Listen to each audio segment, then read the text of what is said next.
Ang namamahagi ng bigas ang ating mahal na Pangulo sa ating mga beneficiaries.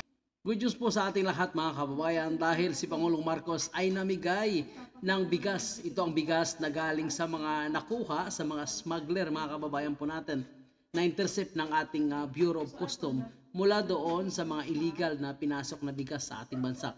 So ngayon ang ginawa ay dinistribute sa mga kababayan po natin yung mga nasa laylayan, yung mga miyembro ng Porpes at namigay din ito ng mga agricultural supply para sa ating mga magsasaka. So good news niyan para sa ating mga kababayan na nakareceive nitong ayuda. So sana ay buong bansa o lahat ng mga nangailangan, lalo na sobrang mahal ng bigas, sobrang mahal ng mga pangunahing bilihin, lahat ay tumaas mga kababayan po natin ay makatanggap ng ayudang ganito mula sa ating gobyerno. Ngayon ay kasalukuyang namamahagi ng bigas ang ating mahal na Pangulo sa ating mga beneficiaries.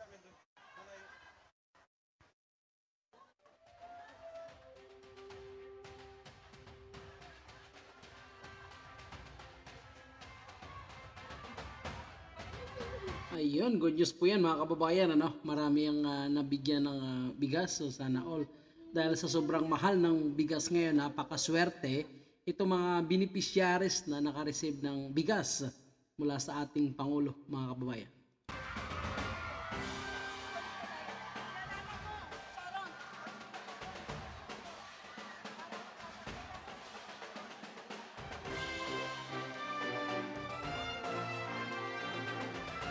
Muli po kasalukuyang namamahagi ng bigas ang ating mahal na Pangulo sa ating mga beneficiaries.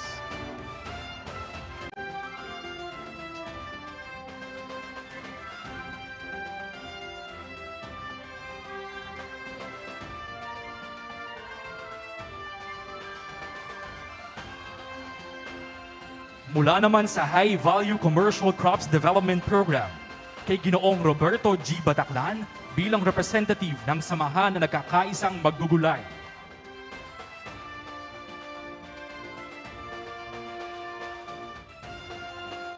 Ayun, at swerte din mga kababayan po natin, ang ilang magsasaka po natin na nabigyan nga ng ilang ayuda, ayan, mga kagamitan para sa kanilang pananim. So kasama yung pataba dyan, mga ibang seeds na kailangan para sa kanilang pagtatanim. So swerte nila, so sana lahat na mga beneficiary na karapat dapat makatanggap na mga ganitong ayuda galing sa ating gobyerno, mga kababayan po natin ay makatanggap, lalo na itong mga sa bigas, itong gamit pang agrikultura. So napaka-importante po yan mga kababayan natin. Kayo lahat ng mga beneficiary ng pantawid ng 4Ps na ating yung listahan na ating ginamit para dito sa ating pamimigay ng ng bigas. Ang ating my fellow workers in government at mahal kong mga kababayan, magandang tanghali po sa inyo lahat.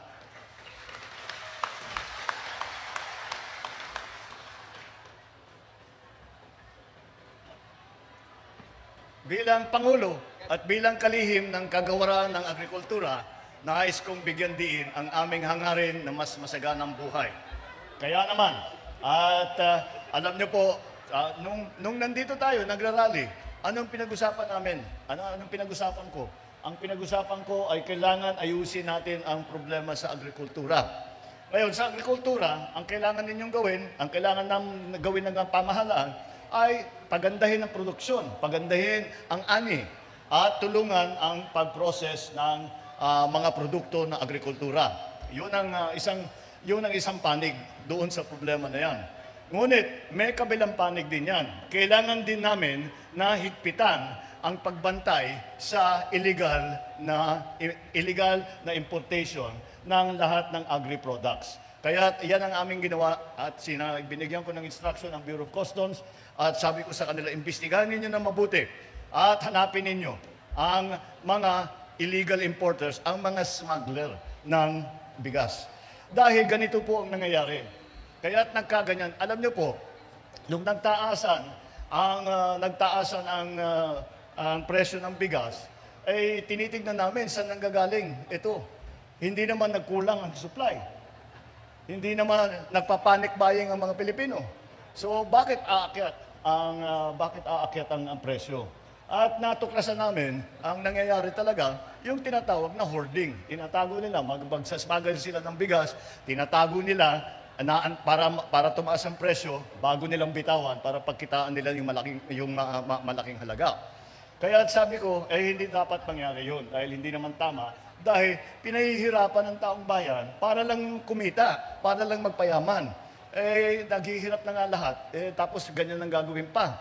Kaya sabi ko sa ating mga ahensya, lahat ng iba't ibang ahensya, tignan ninyo ng mabuti at maghanap kayo, tignan natin, tiyakin natin na yung mga smuggled rice ay mahanap natin. Dahil ito ang dapat nating ibigay sa taong bayan. Ngayon, yun na nga nangyari. At nag-imbestiga, marami na po, siguro nababalitaan naman ninyo, na merong marami na yung nahuhuli, marami.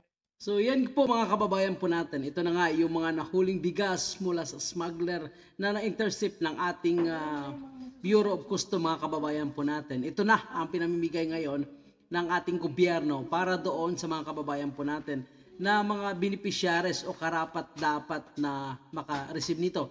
Sila umano yung mga nasa laylayan ng ating komunidad, mga kababayan po natin, mga miyembro umano ng 4Ps. So ang kagandahan nito, imbis na itapon or sirain dahil galing sa smuggling, ay ipinamigay sa ating mga kababayan na nangailangan. So good news po ito, magpasalamat yung mga beneficiaries.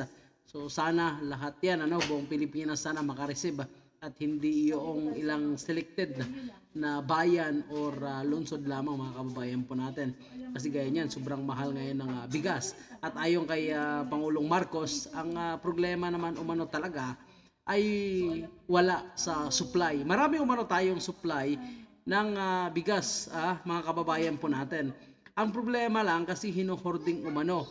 So talagang may nagmamanipulate kaya sobrang mahal yung bigas. So ngayon sinisigurado nila na wala po tayo umanong kakulangan sa supply ng bigas, kundi ginagawan lang ng paraan, ginagawa ng tamang sistema mula sa pagtanim, pag-ani at production at sa pag-distribute po nito sa mga market mga kababayan po natin.